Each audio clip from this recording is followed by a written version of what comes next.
আসসালামু আলাইকুম। সজল ডায়েট ফালসাফা থেকে ক্লিনিক্যাল নিউট্রিশনিস্ট মোহাম্মদ সজল বলছি। আমাদের আজকের আলোচনার বিষয় হচ্ছে প্রেগন্যান্সির জন্য কি করতে হয়? প্রেগন্যান্সির জন্য এখন সবচাইতে বেশি যে কাজটা করা হয় সেটা হচ্ছে ডাক্তারের কাছে দৌড়াদৌড়ি। কিন্তু ডাক্তারের কাছে দৌড়াদৌড়ি না করেও আরো অনেকগুলো কাজ আছে যেগুলো করে তারপর ডাক্তারের কাছে গেলে রেজাল্ট সাধারণত ভালো আসে। Even doctor, nutritionist, fitness trainer অনেকের কাছে আপনারা যাবেন, আসবেন, কিন্তু এই যে ৭ টা কাজের কথা এখন বলব, এই ৭ টা কাজ যদি আপনি প্রপারলি না করেন খুব সম্ভবত আপনি কনসিভ করতে পারবেন না, অথবা যারা কনসেপশন নিয়ে বিভিন্ন ঝামেলা ফেস করছেন, ডিলেইড কনসেপশন এর সমস্যায় ভুগছেন, তারা এই ৭ টা কাজ না করে অন্য যা কিছুই করেন সেটা কাজ করবে বলে মনে হয় না। অন্তত সায়েন্স মনে করে না। এই ৭ টা কাজের কথা এখন আমি আপনাদেরকে বলব। নাম্বার 1 হচ্ছে আপনার মেনস্ট্রুয়াল সাইকেল। এই সাইকেলটাকে আপনি প্রপারলি ডিটেক্ট করবেন। অর্থাৎ আপনার পিরিয়ড কোন সময়টা শুরু হয়, কোন সময়টা শেষ হয় এবং আপনার যে পিরিয়ড সাইকেলটা আছে সাইকেলটা রেগুলার কিনা এই জিনিসটা আপনাকে এনশিওর করতে হবে।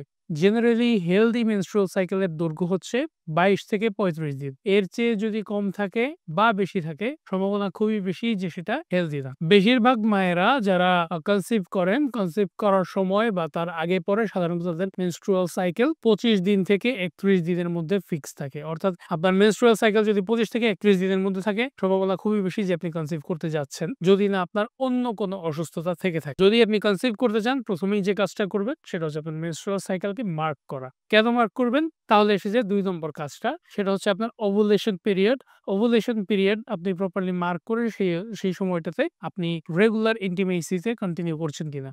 ওভুলেশন পিরিয়ড হচ্ছে সেই সময়টা যে সময়টা আপনার ফলিকলস গুলো এগ আকারে গ্রো করে এবং সেগুলো ফার্টিলাইজেশন এর জন্য তৈরি হয়। ওভুলেশন টাইমটা সাধারণত একজন নারীর যে মেনস্ট্রুয়াল সাইকেল, সেই মেনস্ট্রুয়াল সাইকেলের ১২ থেকে ১৬ তম দিন। অর্থাৎ আপনার যদি ৫ থেকে ৭ দিন মেনস্ট্রুয়েশন কন্টিনিউ হয়, আপনি ধরে নিতে পারেন আপনার মেনস্ট্রুয়েশন শেষ হওয়ার ৫ থেকে ৭ দিনের ভেতরে হয়তো ওভুলেশনটা শুরু হবে এবং হয়তো ৭ থেকে ১০ দিনের ভেতরে সেটা শেষ হবে। এটা হচ্ছে জেনারেল রুল, কিন্তু কেউ কখনো কনফার্ম করে আসলে বলে দিতে পারে না যে অমুকের এই সময়টাতেই ওভুলেশন হবে, কততম দিনেই ওভুলেশন হবে।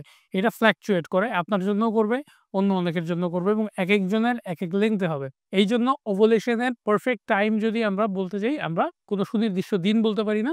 একটা উইন্ডোর কথা বলতে পারি এবং সেই উইন্ডোটা হওয়া উচিত 9th to 16th day of your menstrual cycle. তো এই ব্যাপারটা আপনারা একটু লক্ষ্য করবেন। নবম থেকে ১৬তম দিন, ৯ থেকে ১৬তম দিনে আপনাদের কি করতে হবে? আপনাদের রেগুলার ইন্টিমেট হতে হবে। এখন এই ইন্টিমেসির পরিমাণটা মিনিমাম কতটুকু হওয়া উচিত? মিনিমাম দিনে ২ বার। ৯ থেকে ১৬তম দিন এই যে সময়টা, এই সময়ের ভেতরে যারা দিনে অন্তত ২ বার ইন্টিমেট হতে পারেন তাদের সাকসেসের সম্ভাবনাটা অন্যদের চাইতে বেশি। যদি আরো বেশি ইন্টিমেট হতে পারে তাহলে আরো ভালো। তবে যারা হাইপো অ্যাক্টিভ সেক্সুয়ালি, দেখা যায় যে সপ্তাহে তাদের এভারেজ ইন্টিমেসির পরিমাণটা ২ বার বা তারও কম হয়। এই ধরনের মানুষদের ক্ষেত্রে বলব যে আপনারা এই সময়টা যেন যেকোনোভাবে সেক্সুয়ালি অ্যাক্টিভ থাকতে পারেন সেটার জন্য কিছু ব্যবস্থা করে দিবেন। এখন সেটা কিভাবে? সেটা বিভিন্নভাবে সম্ভব হতে পারে। প্রথমত আপনাদের একটু লক্ষ্য করতে হবে যে এই সময়টায় আপনারা ইন্টিমেট হওয়ার জন্য এনাফ পরিমাণ লেজার পিরিয়ড পাচ্ছেন কিনা। ২ নম্বর হচ্ছে এই সময়টা আপনি ফিজিক্যালি এবং মেন্টালি প্রিপেয়ার্ড থাকছেন কিনা। ৩ নম্বর হচ্ছে এই সময়টায় আপনাদের মধ্যে যে ইমোশনাল কানেক্টিভিটি হাসব্যান্ড এবং ওয়াইফ এর মধ্যে, অ্যান্ড লাস্টলি এই সময়টা আপনারা ভালোভাবে ঘুমাচ্ছেন কিনা। তো এই ব্যাপারগুলো আপনারা কিন্তু নোটিস করবেন। এর পরের যে ব্যাপারটা আসে সেটা কি? সেটা হচ্ছে স্ট্রেস ম্যানেজমেন্ট। আপনারা যদি প্রপারলি স্ট্রেস ম্যানেজমেন্ট না করেন তাহলে ফার্টিলিটির সম্ভাবনাটা কমে যায় এবং বিভিন্ন রকম ন্যাচারাল অ্যাটেম্প্ট বলেন আর আর্টিফিশিয়াল বা মেডিকেল অ্যাটেম্প্ট বলেন, যেকোনো অ্যাটেম্প্টে কিন্তু সাকসেস রেট কমে যাওয়ার সম্ভাবনা তৈরি হয়। স্ট্রেস ফার্টিলিটির জন্য খুবই ডিবিলিটেটিং এবং যদি আপনারা স্ট্রেসকে এভয়েড করতে চান তাহলে ২ টা কাজ করতে হবে। সেই ২ টা কাজ হচ্ছে নাম্বার 1, আপনারা অবশ্যই পজিটিভ থিংকিং এর চর্চা করবেন। অবশ্যই পজিটিভ থিংকিং এর চর্চা করবেন। কেন বলছি? কারণ আমাদের চারপাশ থেকে আমরা স্ট্রেসকে একেবারে মিনিমাইজ কখনোই করতে পারব না। ওয়ার্ক প্লেস স্ট্রেস থাকবে, এনভায়রনমেন্টাল স্ট্রেস থাকবে, আপনার ফ্যামিলি স্ট্রেস থাকবে, রেসপন্সিবিলিটিস থাকবে। এগুলো থাকবে, আপনি চাইলেও এলিমিনেট করতে পারবেন না। বাট অলওয়েজ আপনি যদি পজিটিভ থিংকিং কে চর্চা করেন সম্ভাবনা বেশি স্ট্রেস আপনার উপর কম ইফেক্টিভ হবে। ২ নাম্বার হচ্ছে নিজের ফার্টিলিটি হরমোন গুলোর প্রতি যত্নবান হতে হবে, লেভেলস চেক করতে হবে এবং চেক করে যদি কোনো অ্যানোমালি পাওয়া যায় সেইটা যেন ঠিক থাকে সেজন্য প্রয়োজনীয় ব্যবস্থা নিতে হবে। সেটা নিয়ে আমরা হয়তো অন্য ভিডিওতে আরো বিস্তারিত কথা বলবো। স্ট্রেস ম্যানেজমেন্টের পর আমরা যে জায়গাটায় আসবো তা হচ্ছে স্লিপ ম্যানেজমেন্ট। আমরা অনেকেই ফার্টিলিটি নিয়ে অনেক রকম চেষ্টা চিন্তা করি, অনেক টাকা পয়সা খরচ করি, অনেক জায়গায় যাই। কিন্তু আমরা যে জায়গাটায় গুরুত্ব দিই না সেটা হচ্ছে আমাদের স্লিপ সাইকেল ম্যানেজমেন্ট।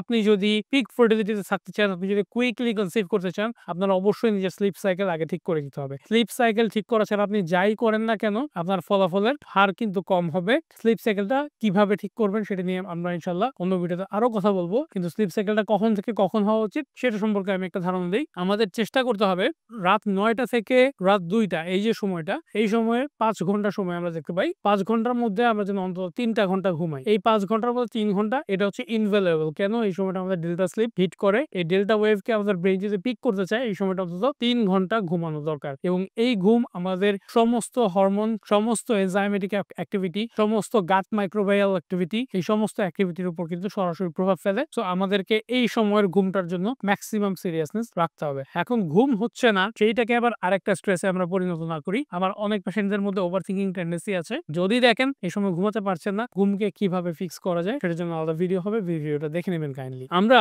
স্লিপ এবং স্ট্রেস ম্যানেজমেন্টের পরে যে জায়গাটায় আসবো সেটা হচ্ছে একটা হেলদি ডায়েট। প্রেগন্যান্সি বা কনসেপশনের জন্য যারা হেলদি ডায়েট করতে চান তাদেরকে প্রথমে বুঝতে হবে আপনার বডির রিকোয়ারমেন্টস কি। এখন কখন আপনি ক্লিনিক্যাল নিউট্রিশনিস্টের কাছে আসবেন আর কখন নিজে নিজে ডায়েট ঠিক করবেন এইটার আমি একটা বর্ডার টেনে দিই। কেন বর্ডার টেনে দিচ্ছি? সবার আসলে ক্লিনিক্যাল নিউট্রিশনিস্টের কাছে আসার কোনো প্রয়োজন নেই। দেখেন আপনি যদি ১ বছরের বেশি সময় ধরে কনসেপশনের জন্য চেষ্টা করে যাচ্ছেন কিন্তু আপনি কনসিভ করতে পারছেন না, অথবা দেখা যাচ্ছে কি আপনি ওভারওয়েট অথবা আপনি ওবেজ, আপনার কোনো হরমোনাল ইমব্যালেন্সেস আছে, আপনার পিসিওএস আছে বা আপনার ডায়াবেটিস আছে, মেটাবলিক ডিসঅর্ডার আছে, এই ধরনের রোগ থাকলে আপনি অবশ্যই একজন ক্লিনিক্যাল নিউট্রিশনিস্টের কাছে যাবেন, তার সঙ্গে কথা বলে আপনার ডায়েট আপনি ফিক্স করবেন। যদি সেটা না হয় তাহলে আমি কিছু ক্লু দিচ্ছি, এই ক্লু গুলো ফলো করলে ইনশাআল্লাহ আপনি ফার্টিলিটির জন্য মোটামুটি একটা আদর্শ ডায়েটে থাকবেন। যারা সিমিংলি হেলদি তাদের জন্য এই কথাটা বলা। সেগুলো কি? ১ নাম্বার হচ্ছে যথেষ্ট পরিমাণ হেলদি ফ্যাটস আপনাকে খেতে হবে। কেন? আপনার fertility is all about cholesterol. Fertility is all about cholesterol কেন বললাম? দেখেন আপনার টোটাল ফার্টিলিটির যতগুলো হরমোন আছে সবগুলো হরমোন হচ্ছে স্টেরয়েড হরমোন। এইগুলো কিন্তু মেইনলি কোলেস্টেরল থেকে তৈরি হয়, হেলদি ফ্যাটস থেকে তৈরি হয়। সো আপনার বডিতে যদি হেলদি ফ্যাটস যথেষ্ট পরিমাণ না থাকে,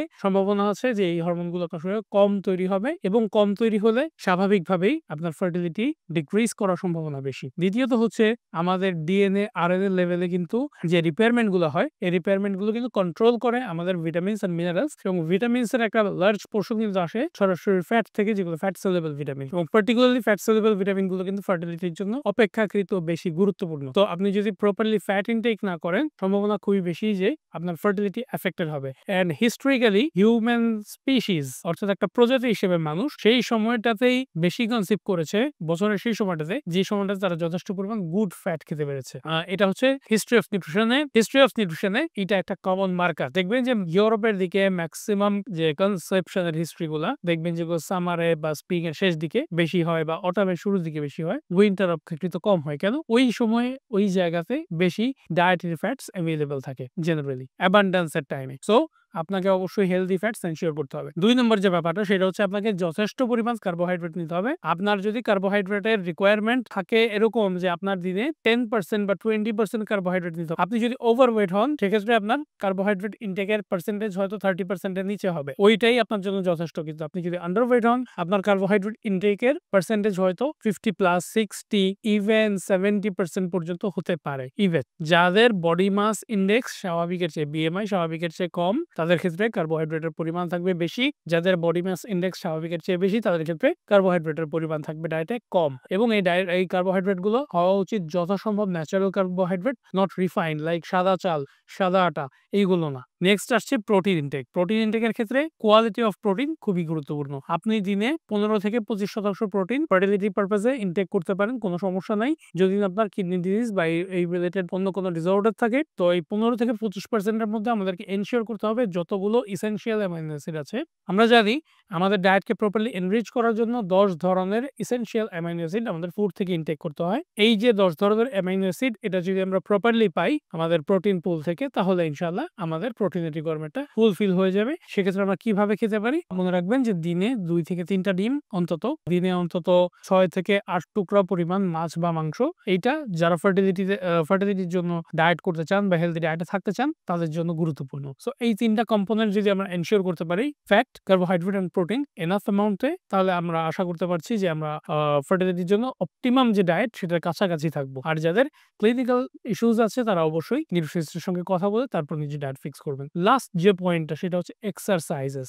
যারা এক্সারসাইজ করে এবং যারা এক্সারসাইজ করে না, যারা ফিজিক্যাল লেভেলে অভ্যস্ত, যারা ফিজিক্যাল লেভেলে অভ্যস্ত না, তাদের ফার্টিলিটি মার্কার গুলো সম্পূর্ণ ভিন্ন রকম। অনেক পপুলেশন আছে যারা খুব মিনিমাল ডায়েটের উপর জীবন ধারণ করে, কিন্তু তাদের টোটাল ফার্টিলিটি রেট কিন্তু অনেকাংশেই আমরা দেখি যে আরবান পপুলেশনের চেয়ে হাই। এটা কিভাবে ঘটে? এটা তাদের ফিজিক্যাল এক্সারসাইজ, ফিজিক্যাল লেবার এগুলোর সঙ্গে অভ্যস্ততার সাথে ঘটে। আরেকটা ব্যাপার হচ্ছে আপনার ফিজিক্যাল এক্সারসাইজ কিন্তু ব্রেইনের সঙ্গে আপনার মাসেলের একটা কানেক্টিভিটি ডেভেলপ করে এবং এইটা কিন্তু আপনাকে একটা ফিল গুড মুড দেয়। এই ফিল গুড মুডটা কিন্তু আপনার স্ট্রেস ম্যানেজমেন্টের জন্য ইম্পর্টেন্ট। সো ফিজিক্যাল এক্সারসাইজ কিন্তু ওইটার সঙ্গে কানেক্টেড।